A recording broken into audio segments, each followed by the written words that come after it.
On her 28th birthday, my wife Emma put in for a transfer to another city without telling me. By the time I found out, the application had already been approved. I begged her to reconsider. But Emma just said, "What does it matter where we go, as long as we're together? It matters." Putting down roots in the city was my dream. She knew that. She forgot. Later, I found out she did it for an old flame of hers who was suffering from depression. It's a slower pace of life out there. "You'll love it," she said. "You should quit your job now. Once we get the final date, we can head over together." I looked up at her. "Why are you only telling me this now? I wanted it to be a surprise." À surprise? Then why did my heart feel so heavy? I fought back the lump in my throat. "Your sudden desire to move to Havenwood.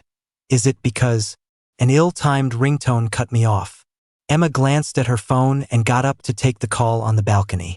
I have no idea what was said on the other end. When she hung up, she just tossed to "Something came up at the hospital. I have to run over there," over her shoulder, and made for the door. But she stopped at the doorway, then came back as if she'd remembered something. Emma kissed my forehead. "Happy birthday, honey. Don't wait up for me. Good night and sweet dreams." As soon as she couldn't see me, my eyes turned red. The moment Emma left, tears started to stream down my face. I already had my answer as I got up and walked to the balcony. Emma's car pulled out of the underground garage, then made a left turn onto the main road. That wasn't the way to the hospital. It was the way to the hotel where her old flame, the one that got away, was staying. I only knew about this guy because my best friend, Max, let it slip. He knew Emma too. That day, I had brought a home-cooked meal to Emma's clinic. I happened to walk in while she was with a patient. The patient was a young man. Their conversation didn't seem unusual, just a normal doctor-patient interaction. I was about to just leave the lunchbox and go, but Max stopped me. "Isn't that Justin? What's he doing here? Don't tell me he's still not over." Realizing his mistake, Max quickly shut his mouth. I shot him a sideways glance. After all these years with Emma, her friends were my friends. Besides, Max's girlfriend was one of my best friends. He knew where his loyalties should lie. "It's not really a secret. I might as well just tell you," Max said, gritting his teeth. And then he spilled Emma's whole story. In high school, Emma had a crush on a guy, the one we just saw, Justin. Justin was in the liberal arts track and liked her back. The two of them promised to go to the same university after graduation. But before long, their homeroom teacher found out about them. The teacher was so angry he called in both sets of parents. And that's when everyone discovered their two families were sworn enemies. It was a feud that started with their grandfathers, and it was still going on. So, not only did their parents vehemently oppose the relationship, but Emma's parents transferred her to another school. When it was time to apply for college, they even forcibly changed her application choices. That night, Emma must have sensed that I knew about her past. She took the initiative and told me why Justin had come to see her. She said Justin had depression and couldn't get proper treatment in his small town, so he came to the city to see what could be done. It was just a coincidence that she was on duty that day and ended up becoming his doctor. Worried I would get the wrong idea, Emma promised me over and over that there was nothing between her and Justin anymore. She said I was the one she loved now, and Justin was just a patient. It was 2 a.m. when Emma finally came home. I had been thinking about everything all night and couldn't fall asleep. When I reached over and turned on the bedside lamp, Emma's pupils contracted. "Did I wake you?" I shook my head and got out of bed to stand beside her. I expertly took her coat, and sure enough, there was that familiar scent of cologne. It wasn't mine. It was Justin's. I'm very sensitive to smells. I'd remembered it from that brief encounter at the hospital. But I didn't ask. Once a woman has started lying, there's no point in asking more questions. Emma didn't notice the look in my eyes. She kicked off her heels, slipped on her slippers, and asked casually, "Couldn't sleep? I'll go warm you up a glass of milk. Don't bother." I stopped her as she was about to head to the kitchen. "I can't sleep because I'm thinking about what you said tonight. This whole transfer to Havenwood thing is just too sudden for me. And I looked it up online, the conditions there aren't great. Emma, can't you just reconsider? Or maybe we could go to Westbridge, the The city next to Havenwood? We could move back after we have kids in a few years. How does that sound? I humbled myself, my tone almost pleading. I was hoping she would at least listen to my side. But Emma blurted out, I've already made my decision. I'm not changing it. With that, a dead silence fell over the living room. Just as tears were about to fall, I quickly lowered my gaze. Emma rushed to my side, scrambling to backtrack. I mean, we don't need to think about it anymore. As long as we're together, does it really matter where we are? It does. Putting down roots in the city was my dream. She knew that. She forgot. Emma and I met in college. We were in the same year. We got to know each other in a student club. We started dating in the second semester of our sophomore year. Emma was beautiful and had this incredible presence. She was my ideal type. Back then, I didn't know anything about her past. I just got the feeling from spending time with her that she was into me, too. And I'm not the type to play games. So I made the boldest decision of my life. I asked Emma out. She said yes. I had gambled and won. She really did like me, and she was so good to me. We spent a wonderful and unforgettable time together in college. During our senior year, Emma asked me what my plans were after graduation. I told her I wanted to go to the big city, make a name for myself, and put down roots. At that moment, she held my hand firmly and said, "Okay, I'll go with you." The memory bled into my dream, and when I woke up, my pillow was wet. I'm afraid of the dark, so I instinctively rolled over to the other side of the bed. But the familiar warmth wasn't there. That's when I noticed the lightning and thunder outside, the rain coming down in sheets. A thought suddenly took root in my mind. The moment I turned on the light, my suspicion was confirmed. Emma was gone. She had left while I was asleep. In 3 years of marriage, this had never happened before. Even on the rare occasions she had to leave, she would always give me a heads up.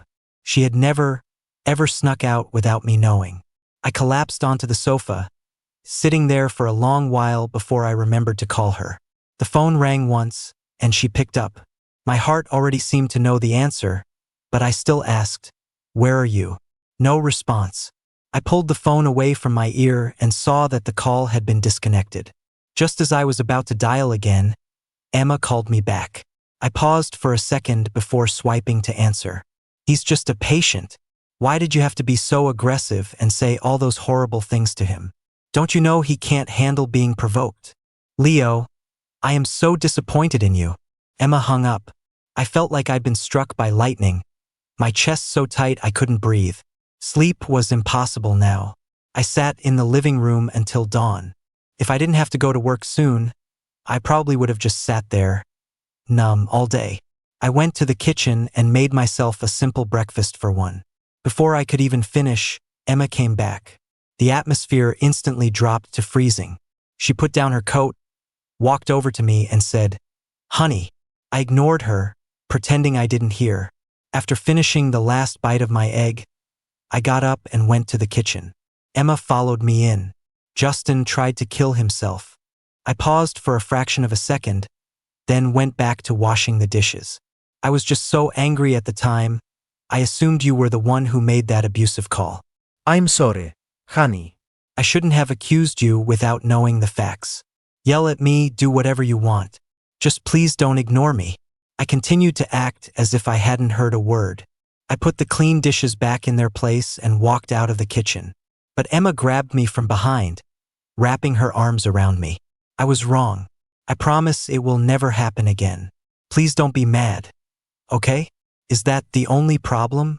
Do you really think I don't know where you've been going these past few nights? I broke free from her hold. I didn't want to hear her excuses. I grabbed my bag from the wall hook and left for work. Just before quitting time, Emma finally sent me a message. I admit it, I have been going to Justin's place these past few days. But it's only because he was having a depressive episode. As his doctor, I couldn't just ignore him. Besides, I'm the only person he knows here. If the roles were reversed, I think you'd do the same thing. I didn't tell you the truth because I was afraid you'd misunderstand. I didn't reply. But that evening, I got a call from Max. He said Emma was drunk. I couldn't just leave her there. But when I arrived, I discovered that Justin was there, too. I asked Max what was going on, and he explained that our coworkers were throwing a farewell party for Emma. Then why is Justin here? People could bring a +1. Weren't you supposed to be working late tonight? Emma brought Justin instead. Don't worry, man. I was watching them the whole time. Nothing physical happened. But I wasn't working late at all. And I had never told Emma that I was. A wave of bitterness washed over me. But when I saw Justin, I forced it back down. That's just how it is. No matter how broken you feel, you never show it in front of a rival. I took Emma from his arms and gave Justin a tight smile. I'll take it from here. Emma has a sensitive stomach. Make her some honey water when you get home. Hearing that, I froze. After a moment's thought, I turned back around. Mr. Justin, didn't you know? My wife's stomach problems were cured 3 years ago. Justin's face went blank, then flushed red. Back home, just as I got Emma settled into bed, her phone buzzed. I thought it might be Max, checking to see if we'd made it home okay. But when I looked at the screen, I saw it was from Justin. Emma, are you sure your husband won't be mad that you requested a transfer to Havenwood for me? Emma never put a passcode on her phone. Justin could have easily waited until Emma was awake to say this to her in person. But he chose to send it right at this moment, which meant Justin sent it for me to see. Was this his revenge for embarrassing him earlier? He won. That single sentence truly made my heart ache so much I could barely breathe. I nearly died right then and there. The date for Emma's transfer was finalized. It was set for next week. When Emma called me, I was at my friend Max's place. I didn't know what to say. Okay, or got it. I didn't want to say either. Emma was silent for a moment before asking cautiously, "Are you still mad? Honey, I really know I was wrong. If you don't forgive me soon, I'm gonna have to use the makeup coupon you gave me." I had given her the makeup coupon in college. Back then, I guess I was emboldened by love, and I'd get angry over the smallest things. Whenever I got mad, I'd threaten to break up. The longest we ever broke up for was 2 months. Emma must have gotten tired of being the one to always reach out, because she didn't contact me, and I was too proud to beg her to get back together. Until one day, Emma was waiting for me, looking pathetic, outside my dorm. She asked me if I wasn't mad anymore. I nodded, and she threw her arms around me. In a voice mixed with hurt and resentment, she said, "Can we not bring up breaking up every time we fight?" I said no. Emotions are the hardest thing to control. Sometimes what you're thinking isn't what comes out of your mouth. Hearing that, Emma looked even more hurt. Her eyes welled up, tears glistening. She told me that during our 2-month breakup, she kept waiting for me to unblock her, waiting for me to make up with her, but it never happened. And every time I saw her on campus, I would pretend she wasn't there. Emma got more and more worked up as she spoke, attracting a small crowd of students. I had to pull her over to a quiet pavilion. "How about this? I'll give you a makeup coupon. Every time we make up, I'll give you one. You can use it the next time you make me angry." But I only ever gave Emma that one coupon, because after that, she rarely ever made me angry. Even when we fought, it never got to the point of breaking up. Emma was always quick to resolve our problems. I asked her, "Why are you always giving in to me? Didn't I give you the coupon?" Emma said, "I don't want to use it. I'm saving it." He left her here. "You'll get another one the next time we make up." Emma looked at me seriously. "I don't want to break up again." "Then why are you saving it?" I asked again. "Are you sure I should use it?" Emma's voice pulled me back to the present. This was ridiculous. I moved the phone away to hang up, but then I heard her say, "I'm using the makeup coupon. Honey, you're a man of your word, right? Come on down." I'm already downstairs at Max's place. I went back home with Emma. After all, I had made a promise, and I couldn't go back on my word. There were less than 3 days until next week. So as soon as we got home, Emma and I started packing. Things we couldn't take, we gave to neighbors and friends. The big stuff we shipped. The apartment was a rental, so we just had to move out. The rest would just wait to be loaded into the trunk next week. Time flew by and Monday arrived in a flash. Emma was up early. I thought she was taking luggage downstairs, but when I asked, She said she was going to pick up Justin so they could go together. She even had the gall to say it's on the way and there's space in the car. It'll be good to have an extra person on the road for support. What could I say? She'd already made the decision without me. I'm just about ready to head out, she said. Honey, you just need to grab your important documents. Leave the rest to me. Okay. After hanging up, I did one last check to make sure I hadn't forgotten anything. Once I was sure, I left the apartment we had lived in for 3 years. About 20 minutes later, I got a call from Emma. Where are you? I don't see you. At the office, I said, gripping my phone tightly. Emma, I didn't quit my job. You mean your resignation wasn't accepted? Right, I said flatly. On the other end, Emma seemed to let out a sigh of relief. Her tone became cheerful. I have to register for my new position the day after tomorrow. Honey, how about this? I'll go over first, get everything set up, and then come back to get you. By then, your resignation should be processed. Don't worry, I'll be back in a week at the latest. I won't make you wait too long. I chuckled softly. Okay. After hanging up, I went back to work. At 7 p.m., Emma texted to let me know she had arrived in Havenwood. She was having dinner. Afraid I'd get the wrong idea, Emma even sent a photo. Don't worry, honey. It's just me, your wife. Are you off work? Did you eat properly? First day apart. I miss you so much. Emma's words were sweet, but in the reflection on her spoon, I could see Justin's silhouette. Justin wasn't hard to recognize. He had been wearing a white shirt both times I saw him, and this time was no exception. His hair was a bit long, and combined with his depression, he had a kind of sickly, fragile look about him.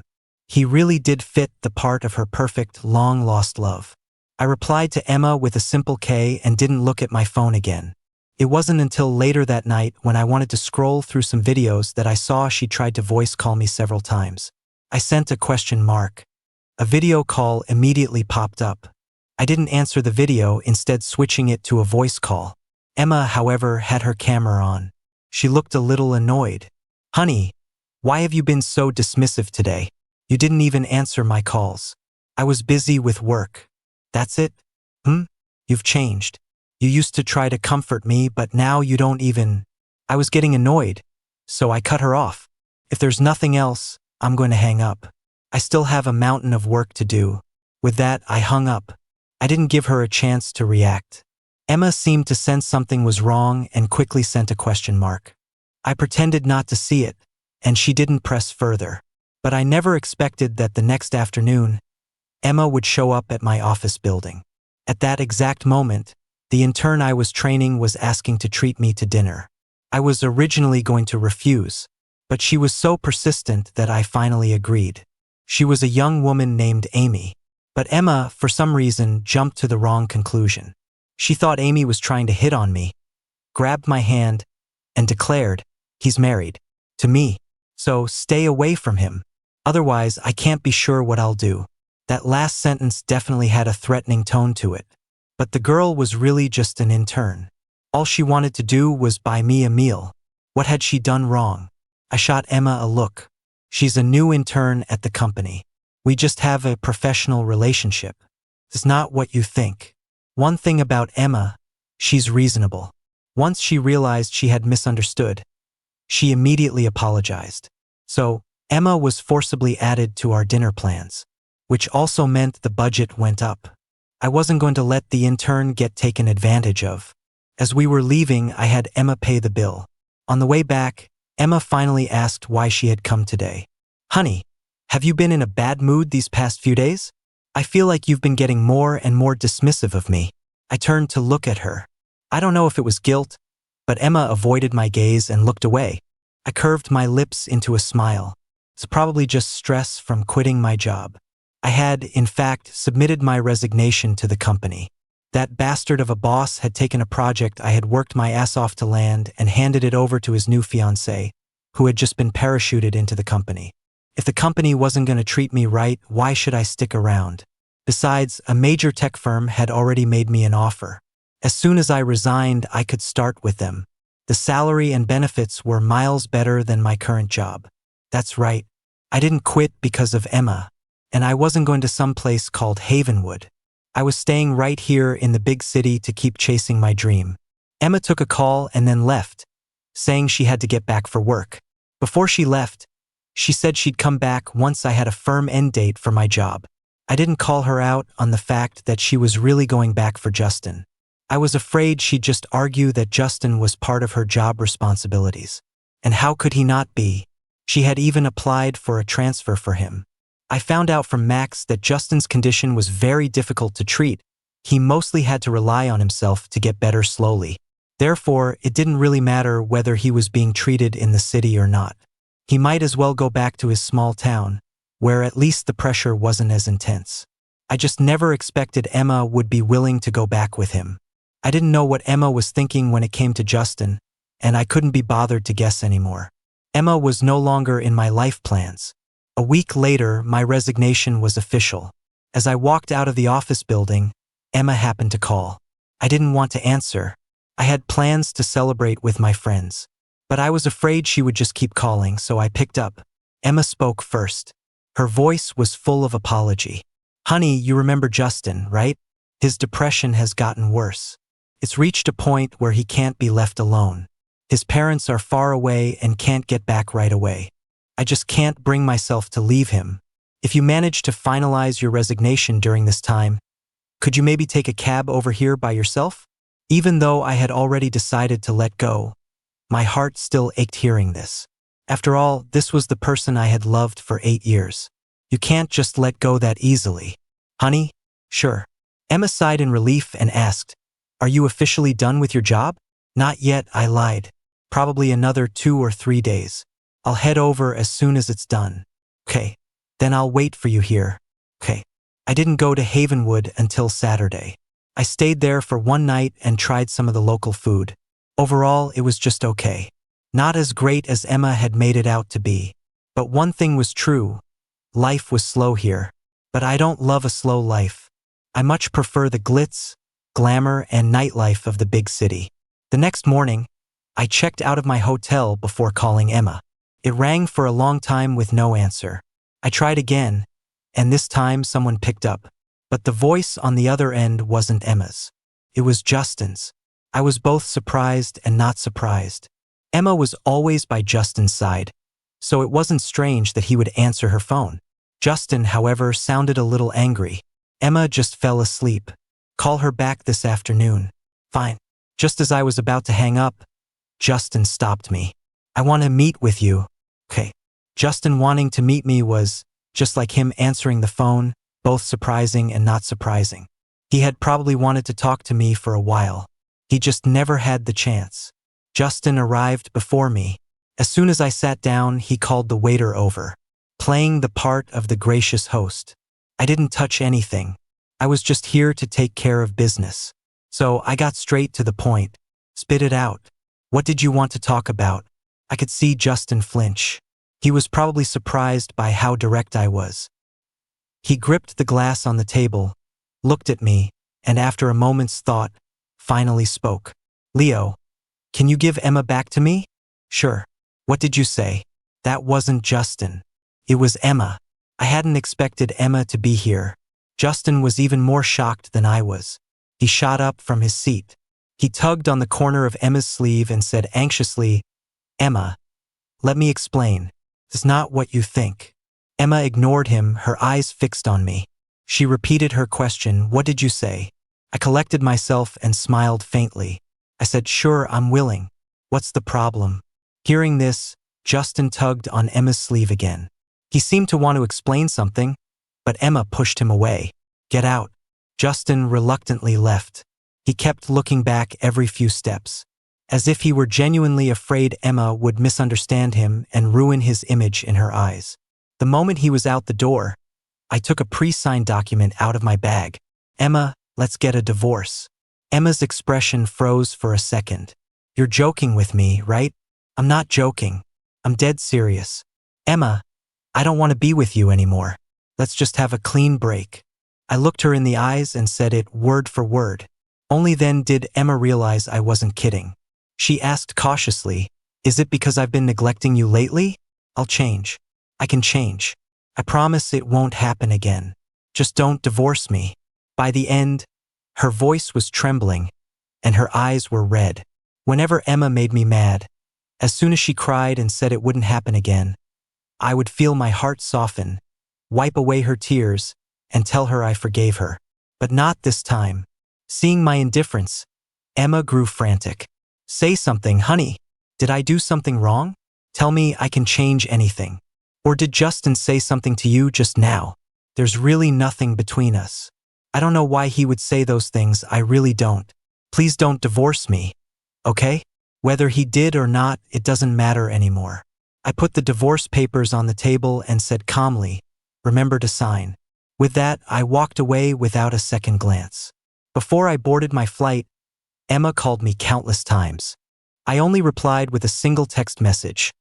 Once the cooling off period is over, I'll see you at the courthouse. Then I temporarily blocked her on everything. But I never expected that as soon as I got off the plane, I would receive 2 texts from Emma, sent from a borrowed phone. I'm not getting a divorce, and you can forget about it too. I replied, then we'll just drag it out. We'll stay married without any love. During the mandatory cooling off period, Emma was constantly trying to find me. But I had a new job and a new apartment. I didn't tell anyone except for a few close friends. Not even Max knew, because if he knew, he would definitely tell Emma. He thought our problems didn't need to escalate to a divorce. But he wasn't me. He didn't know I had reached my breaking point. Since Emma couldn't find me, she resorted to using different numbers to text and call me. Couldn't block them all. Out of desperation, I finally went to the phone company and canceled my number. Only then did I get a few days of peace.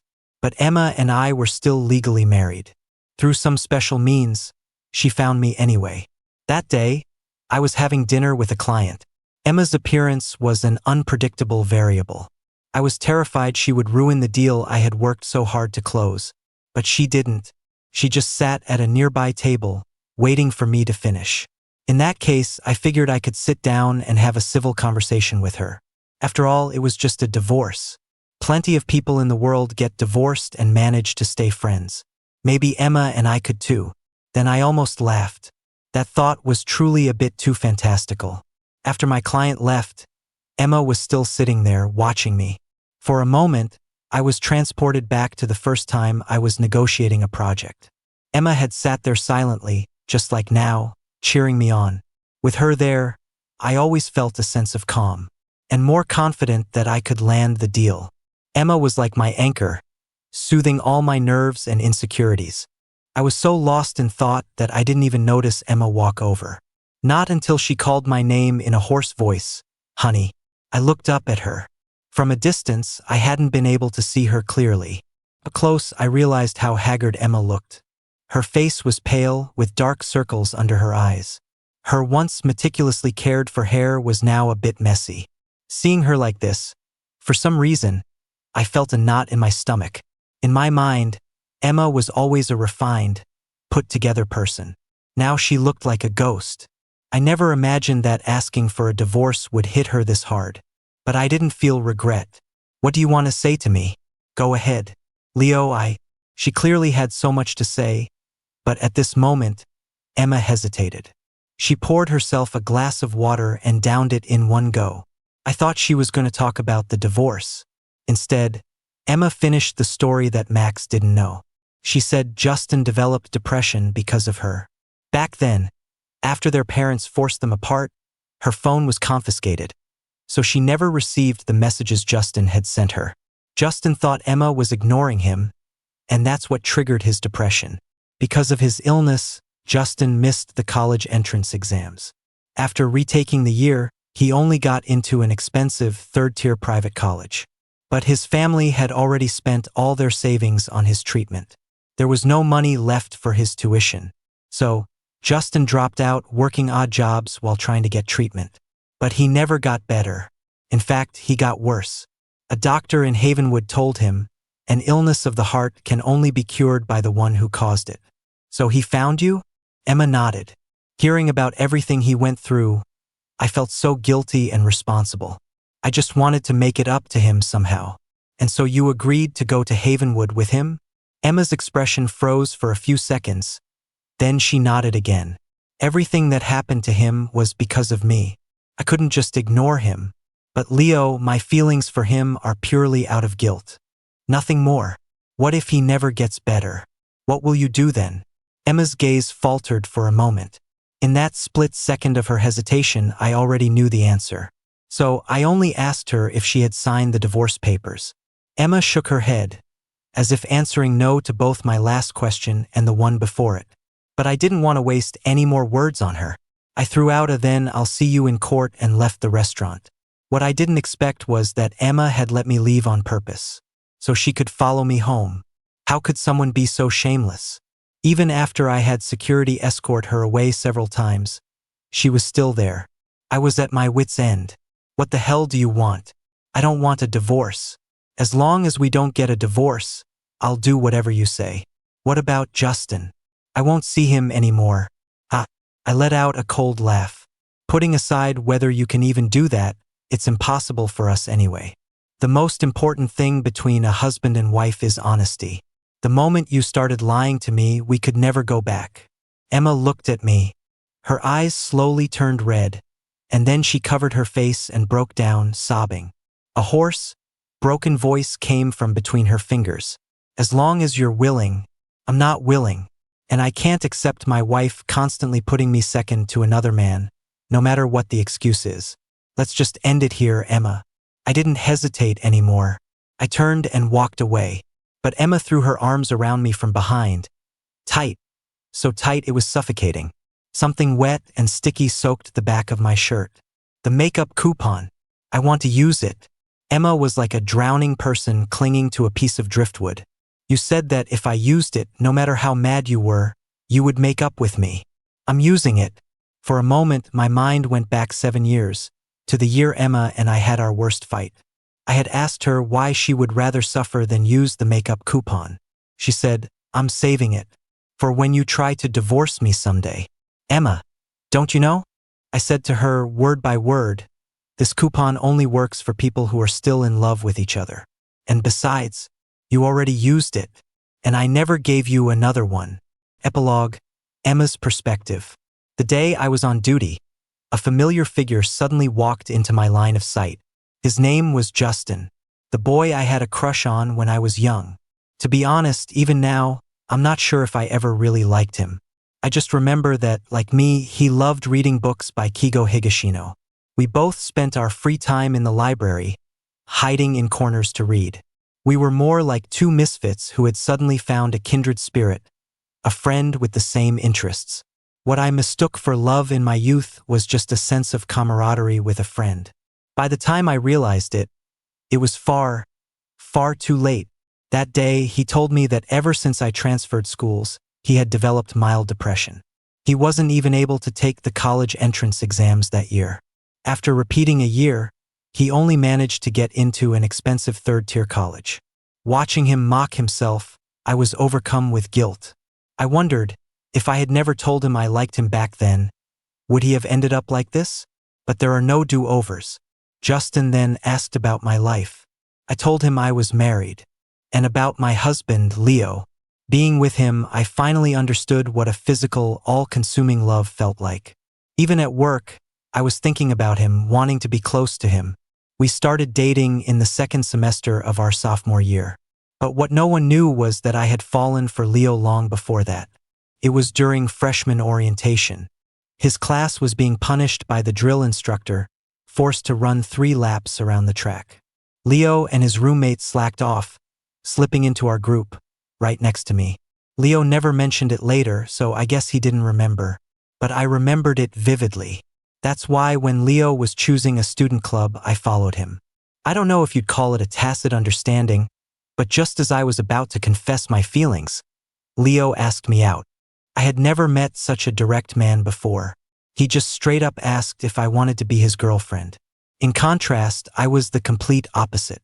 I had prepared a long, poetic confession. But before I could send it, my roommate saw it. She teased me about it for 6 months. She said I sounded like some ethereal poet, writing such cheesy, overwrought stuff. But people online said it was romantic, so that's what I had tried to learn. Justin's depression was much more severe than I had imagined, and my guilt grew stronger. So, every time he called me, I would rush over immediately. But I was afraid Leo would mind, so I didn't tell him. Later, Justin said he wanted to go back to Havenwood. He asked me if I would go with him. For some reason, I couldn't bring myself to say no. So, I secretly applied for a transfer without telling Leo. I knew Leo would be angry, so I waited until the transfer was approved to tell him. I thought it was just a change of workplace, but I never expected Leo's reaction to be so intense. Many years later, I finally understood why Leo was so determined to divorce me back then. I had completely forgotten the promise I made to him, all for a stranger who was full of lies. Because of Justin's faked suicide attempt, Leo and I had a huge fight. To be more precise, I falsely accused Leo. At that moment, I was just so angry, I wasn't thinking straight. When I later found out I had misunderstood, I wanted to slap myself. To make up, I used the makeup coupon Leo had given me back then. We reconciled, and Leo agreed to go to Havenwood with me. But he lied to me. He told me he wanted a divorce and handed me the signed papers. Only then did I realize he wasn't joking. Panicked. I was scared. I didn't want a divorce. Not at all. So I begged Leo. I begged him not to divorce me, but he seemed to have made up his mind. I didn't know what to do. I could only shamelessly drag my feet, refusing the divorce. I thought that one day he would eventually forgive me. I was wrong again. He was willing to sue me just to get a divorce. Leo was dead set on divorcing me. It was a single sentence from Max that finally woke me up. To you, it might not seem like a big deal, but if you were in Leo's shoes, could you accept it? It was a wake-up call. If the roles were reversed, I couldn't accept it. I had even felt a little jealous when Leo just had dinner with that intern. And here I was, having done so much for Justin. I finally realized how terribly wrong I had been. But Leo wouldn't forgive me. Even when I knelt and begged him, he remained unmoved. I had no choice but to use the makeup coupon. He gave it to me in our junior year. He said that as long as I used it, he would make up with me. But I had forgotten. That coupon had already been used. I had used it to force Leo to come to Havenwood with me. After the divorce, Justin came to find me. By then, I had already learned the whole truth from a friend. The world works in funny ways. Justin's primary doctor in Havenwood was one of my college classmates. She told me that Justin had only developed depression 2 years ago. The cause wasn't my unanswered message, but domestic abuse. That's when I knew Justin had lied to me, and because I felt guilty, I lost the man I loved.